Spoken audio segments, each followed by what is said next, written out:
If you cannot stop replaying them in your mind, I want you to hear this cleanly before we go any further. Your brain is not being romantic. It is trying to solve an unsolved problem. It is trying to complete a loop that was left open by inconsistency, mixed signals, and unresolved attachment. That is why it feels like a movie that keeps restarting. The scene is different each time, but the question underneath is the same. What did it mean? What are we? Why did it shift? Why did they pull away right after the best moment? Why do I still feel them? Why can't I turn this off?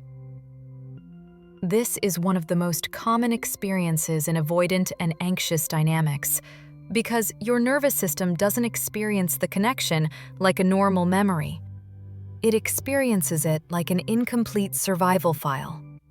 It keeps scanning for the missing data so it can relax.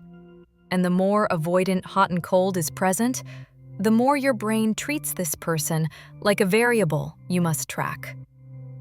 In this episode, I'm going to break down exactly why your mind replays them like a movie, why the replay feels soothing and painful at the same time, why it gets worse after silence, why it spikes at night, why it makes you want to reach out, and how to close the loop so your brain stops using your attention as the payment. Let's start with the core mechanism. Your brain is a prediction machine. It hates uncertainty because uncertainty is biologically expensive. When a person is consistent, your brain builds a stable model of them. It can predict what happens next. Prediction lowers stress. Your body relaxes. When a person is inconsistent, your brain cannot build a stable model. It gets stuck in prediction failure. Every interaction becomes a data point that does not match the last data point. Warm, then cold. Close, then distant. Intense connection, then silence. Future talk, then vagueness. Tenderness, then avoidance. That instability forces your brain to stay engaged because it keeps trying to solve the pattern. This is why you can feel obsessed even if you don't want to be. The obsession is not only desire, it's cognitive labor. It's your nervous system trying to create safety by understanding. Now, anxious attachment makes this stronger because anxious attachment regulates threat through proximity. If the brain can't predict the person, it tries to reduce uncertainty by increasing contact. That is the chase impulse. But here's what happens when the avoidance system responds to closeness with distance. The chase fails to create safety. The brain gets more alarmed. So it increases rumination. Rumination is an attempt to regain control when control is not available in the environment. Your mind becomes the place where you try to fix what you can't fix in the relationship. That is why you replay. Because replay is your brain trying to find leverage. Now, there's a second mechanism: intermittent reinforcement. Avoidant hot and cold creates a reward schedule that trains your attention. When rewards are predictable, the brain relaxes. When rewards are unpredictable, the brain fixates. This is basic conditioning. The warm message that arrives after silence becomes a powerful reward. The affectionate moment after withdrawal becomes a powerful reward. The apology after distance becomes a powerful reward. Your nervous system experiences relief, and relief becomes the chemical marker that says, "This matters." Then your brain starts searching for how to recreate the reward. It reviews the last interaction. It searches for what you did right. It searches for what you did wrong. It replays the scenes. Because if you can find the code, you can trigger the reward again. That is why the movie keeps playing.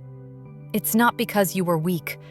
It's because the environment created a variable reward system, and your brain got trained by it. Now, let's talk about the movie itself.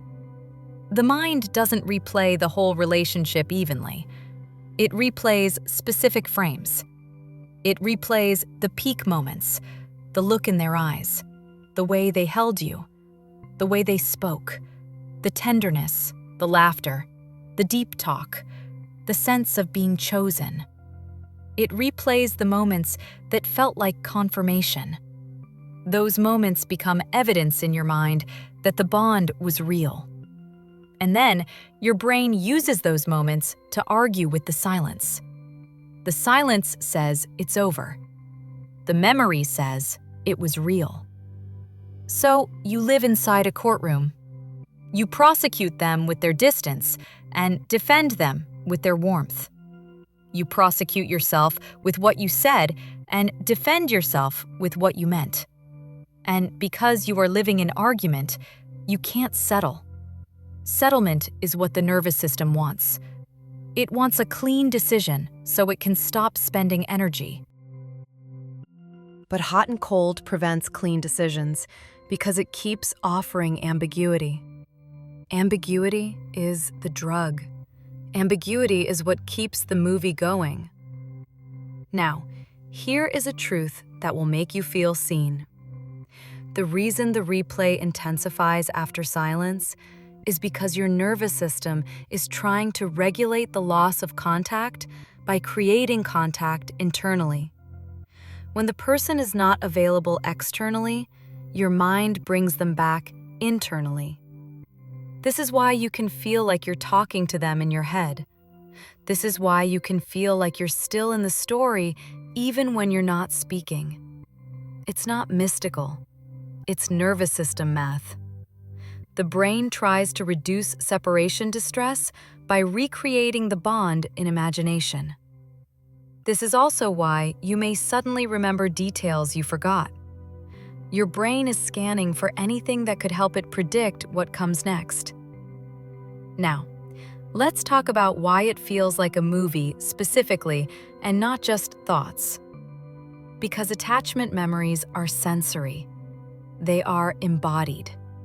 They are encoded with smell, tone, touch, micro-expressions, places, songs, routines. And in avoidant anxious dynamics, the emotional charge is higher because uncertainty increases arousal. So those memories encode stronger. Then, when you are alone, tired, or at night, your executive control is lower. Your brain becomes more associative. It drifts to the strongest emotional material. And the strongest emotional material is often the unresolved bond. So the movie plays.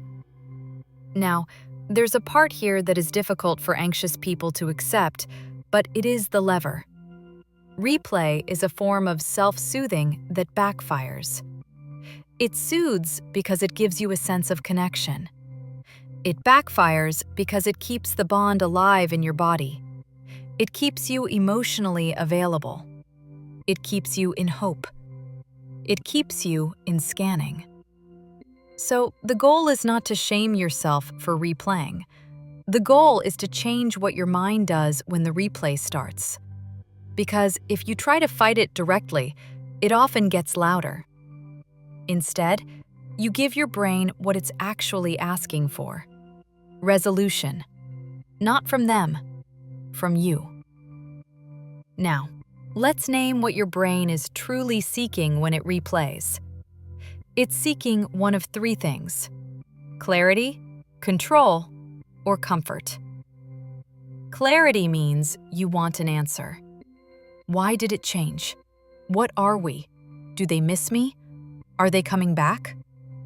Control means you want to find the move that will restore stability. If I text like this, if I act calm, if I don't pressure, if I disappear, if I post, if I don't post. Comfort means you want to feel them again because the loss feels unbearable. Your mind uses replay to produce all three. It tries to decode. It tries to strategize.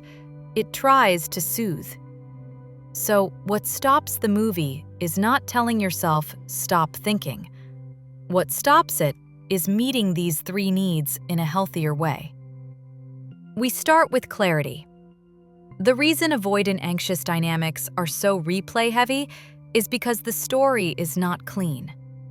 If someone ended it clearly, your mind would hurt, but it would settle. What keeps you stuck is not only missing them, it's missing definition. It's missing repair. It's missing coherence. So clarity comes from replacing why with what. Why questions keep you in mystery. What questions ground you in reality. What did they do consistently? What happened after closeness? What happened when you expressed a need? What happened when there was conflict? What happened when you asked for clarity? What pattern repeated? When you answer what honestly, your brain gets the data it was missing. It stops searching for an explanation it may never receive. Because avoidants often don't know their full why, their system reacts faster than their words. So your mind will not be satisfied by the why. It will be satisfied by the pattern. Patterns are closure. Now, control. Control is the desire to stop feeling powerless. The anxious system experiences uncertainty as danger, so it tries to act. That act might be texting, explaining, checking, stalking, rehearsing. But the truth is, acting from activation rewards activation. It teaches your brain that anxiety is a command. So you need a new rule that breaks that training. Delay action when activated. Delay doesn't mean ignore. Delay means regulate first, then decide. When you are calm, you can choose an action that creates dignity and structure, not an action that buys temporary relief. This is how you restore healthy control. Not by controlling them, but by controlling your access.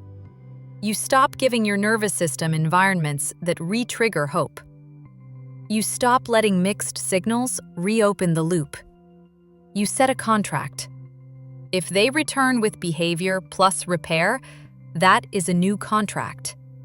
If they return with vagueness, that is the same contract. Your job is to become allergic to the same contract.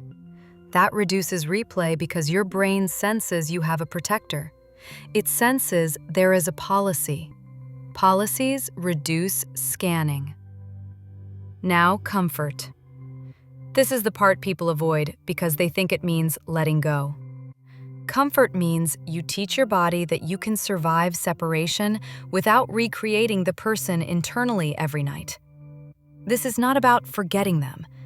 It's about relocating your soothing away from the loop. You need replacement soothing, not distraction. Replacement. Something that gives your nervous system steadiness, routine, movement, breath, touch, warmth, nature, repetition. The reason nature helps is because it offers predictable rhythm. Waves, rain, wind, leaves. Predictable rhythm tells the nervous system it can soften. So when the movie begins, you shift from story to body. You do not debate the story. You label it, movie. Then you return to rhythm. This is how you retrain. Now, I want to talk about the biggest trap inside replay. You start believing the replay is evidence. You think because I keep thinking of them, it must mean something. It must mean we are connected. It must mean they feel it too. This is where people lose months. Your thoughts are not proof of mutuality. Your thoughts are proof of conditioning. The brain repeats what is unresolved. So if your mind is replaying them, that means something was left open. It doesn't mean they are coming back. It means you need closure. And closure is not a conversation. Closure is a decision. Closure is when you stop using photographs to predict the future and start using patterns. Patterns show what a person can sustain, not what they can feel in a moment. Now, let's bring avoidance into this specifically, because people often mistake avoidant silence as the end of feeling. Avoidance can miss you and still stay silent because missing creates urge, but reaching out creates vulnerability. Their system often chooses silence to avoid vulnerability. They may keep the bond in their mind in a way that doesn't require accountability. That is why you can see small signs like story views, random reactions, late-night messages. But those signs are not a clean return. Their system prefers proximity without consequence. Your job is to stop accepting proximity without consequence as proof of love. It is proof of access. Love is behavior plus repair. So here is the most important closure line for your replay brain. Proximity without consequence is not progress. It is the same contract. When you accept that, the movie loses its power because your brain stops treating tiny signals as clues. It stops scanning. Now, I want to give you a simple framework to use the next time the movie starts, because your mind needs a script. Step 1. Label what's happening. My brain is trying to complete an open loop. That is all. Step 2. Answer one grounding what question. What pattern repeated? What happened after closeness? What happened when I expressed a need? Step 3. Choose one stabilizing action that does not involve them. Not a coping behavior that keeps the loop alive. A stabilizing action that builds your baseline. A walk, a shower, a workout, a meal, a task, a message to a friend, a journal entry that ends with a decision, not a question. And step 4. If you are tempted to reach out, ask the only question that matters. What behavior am I rewarding if I do this? If it rewards withdrawal with attention, you do not send it. If it sets a clear standard without flooding, you can send one clean line and then stop. No follow-up paragraphs, no chasing, no trying to control how they receive it. You set the standard and you watch what they do next. Because what they do next is the truth. Now, let's address the part people don't like to admit. Sometimes the replay continues because you don't trust your own boundary. Many people stay mentally tense because they sense the pattern is wrong, but they also sense they will keep tolerating it. So their nervous system stays on guard because it knows there is no protector inside the relationship.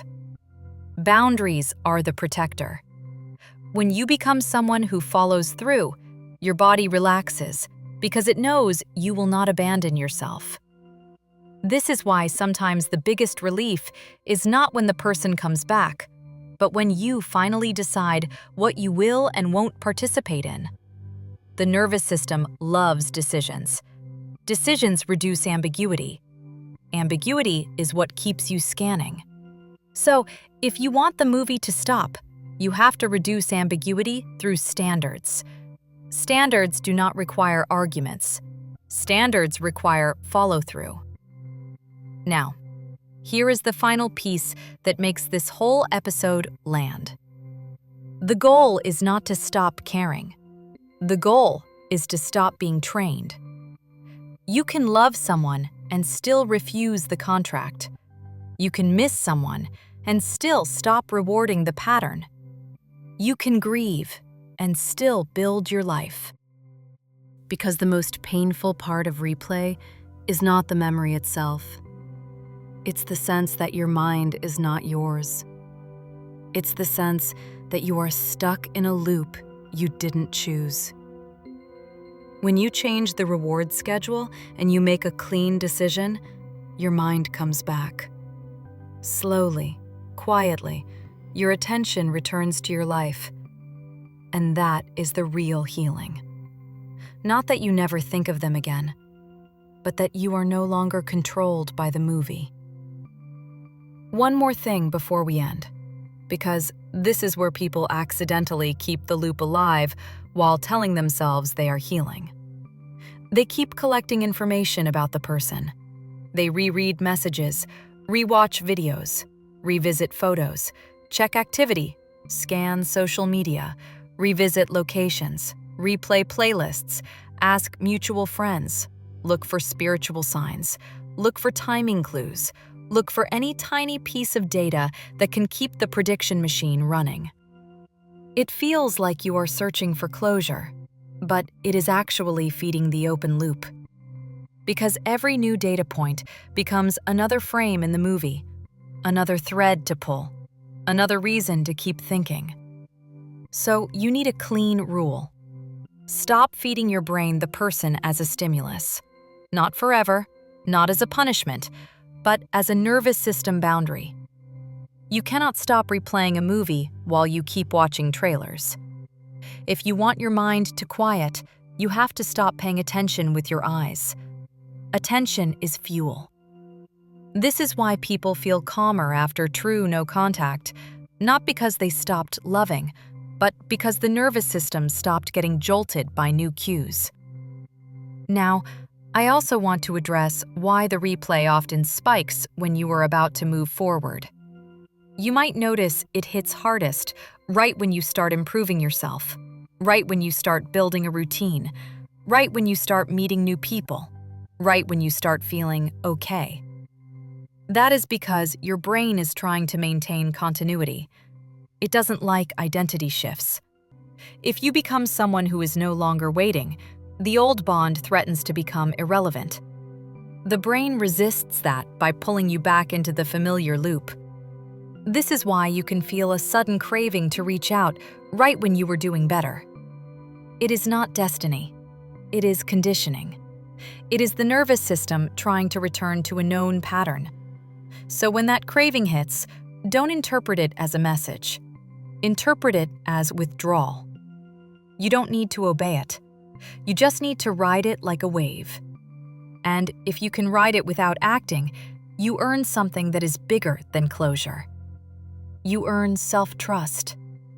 Self-trust is what finally ends the replay because your brain stops feeling like it has to keep you hooked in order to protect you. It starts believing that you will protect you. And that is the point where the movie fades. Not because the person became meaningless, but because your life became more real than the loop. Welcome to PsychBond. You're safe here.